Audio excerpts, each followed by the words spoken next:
ఉన్న బ్రతుకుని తీసి మీరు అభివృద్ధి అంటున్నారని సిపిఎంఎల్ న్యూ డెమోక్రసీ రాష్ట్ర కమిటీ సభ్యులు వంకల మాధవరావు ప్రశ్నించారు. బుధవారం పలాస సిపిఎం కార్యాలయంలో కార్గో ఎయిర్పోర్ట్ వ్యతిరేక కమిటీ ఏర్పాటు చేసిన ప్రెస్ మీట్లో ఆయన మాట్లాడుతూ 10,000 ఎకరాల భూమి తీసుకుంటే 10 లక్షల మందికి ఉపయోగపడేలా ఉంటే దాన్ని అభివృద్ధి అంటారని, ఇలా కార్పొరేట్ కంపెనీలకు ధారాదత్తం చేసే కార్యక్రమాన్ని అభివృద్ధి అనరని అన్నారు. మిత్రులారా, ఇచ్చాపురం డొంకూరు నుండి నెల్లూరు తడా వరకు ఆంధ్ర రాష్ట్రంలో 1990 కిలోమీటర్ల తీర ప్రాంతం ఉంది.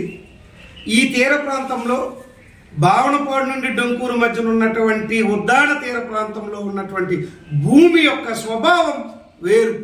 ఈ ప్రాంతం భూమిలో ఒండ్రి అనే మట్టి లక్షణం వలన ఇక్కడ మహావృక్షాలుగా తీర ప్రాంతంలో వృక్షాలు ఉన్నాయి. జీడి, కొబ్బరి, మామిడి, ములగ, పనస వంటి వాణిజ్య పంటలు మరో కోనసీమను తలపించే విధంగా పచ్చని ఆహ్లాదకరమైనటువంటి వాతావరణంలో ఎయిర్పోర్ట్ని తీసుకొస్తారా? మీరు దీన్ని అభివృద్ధి అంటారా?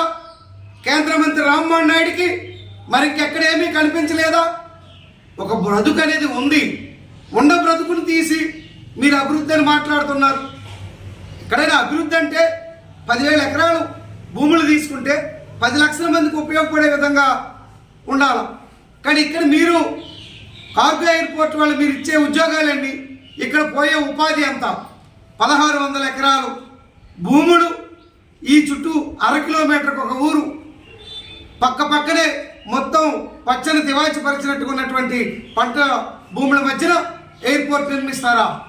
కనుక ఇది ముమ్మాటికి అభివృద్ధి అనే పేరుతో కార్పొరేట్ కంపెనీలకు ఈ తీర ప్రాంతంలో ఉన్న భూములను దారాదత్తం చేయడానికి చేస్తున్నటువంటి ఈ ప్రయత్నానికి వ్యతిరేకంగా ఉద్దానం తీర ప్రాంత మత్స్యకారులు, రైతులు అందరూ కూడా పెద్ద ఎత్తున ఉద్యమానికి ముందుకు వస్తున్న ఈ తరుణంలో రైతాంగానికి, మత్స్యకారులకు అండగా ఇక్కడ వామపక్షాలు అలాగే ఈ యొక్క కార్గో ఎయిర్పోర్ట్ వ్యతిరేక పోరాట కమిటీ ఆధ్వర్యంలో జరుగుతున్నటువంటి ఉద్యమానికి ప్రజలు, ప్రజాస్వామికవాదులు, అన్ని వర్గాల ప్రజలు పెద్ద ఎత్తున మద్దతుని కూడగట్టాల్సినటువంటి అవసరం ఉంది. ఆ విధంగా అందులో భాగంగానే కళాజాత కార్యక్రమం మొదటగా ప్రారంభమవుతుంది. Vankala Madhavarao, CPML new democracy జిల్లా సహాయ కార్యదర్శి.